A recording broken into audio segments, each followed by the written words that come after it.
మరి పెట్టుబడులు తక్కువే అవుతాయి కదా అట్లయితే. ఇంకా పెట్టుబడి అసలు పెట్టట్లా.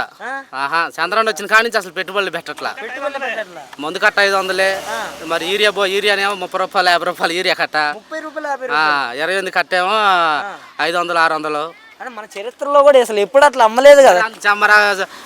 సంపద సృష్టిస్తాను కదా, ఇదే మరి సంపద సృష్టి. ఇదే ఇంకా అంటే ఇప్పుడు జగన్ గారి టైంలో అమ్మఒడి అనేది ఒక్కరికి ఇచ్చారు. ఈయన వచ్చిన తర్వాత ఎంతమంది పిల్లలు ఉంటే అంతమందికి 15,000 అన్నారు. ఇస్తున్నారా? నాకు 4 పిల్లలు అన్న.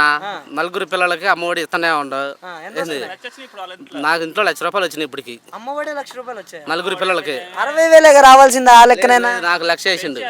25,000 లెక్క వేసారు. 25,000 వేసిండు పిల్లలకి. మరి రైతు భరోసా సంగతి ఏంటంటే, రైతు భరోసా ఎంత వేసారు? రైతు భరోసానా అందరికి 20,000 అయితే నాకు 30,000 వేసిండు. 30,000 వేసారు. 30,000 వేసిండు. ఇక 18 సంవత్సరాలు నిండితే చాలు ప్రతి మహిళకి 1,500 అన్నారు. ఇక దాని సంగతి ఏమైంది? ఆ 1,500 ఒకసారి వేసిండు మొత్తం అందరికి. మా ఇంట్లో అయితే ఒకసారి వేసిండు. సంవత్సరం మొత్తానికి క్లియర్ చేసిండు. అన్ని ఒకేసారి వేస్తుండు. డోక్రా సంగతి ఏంటంటే,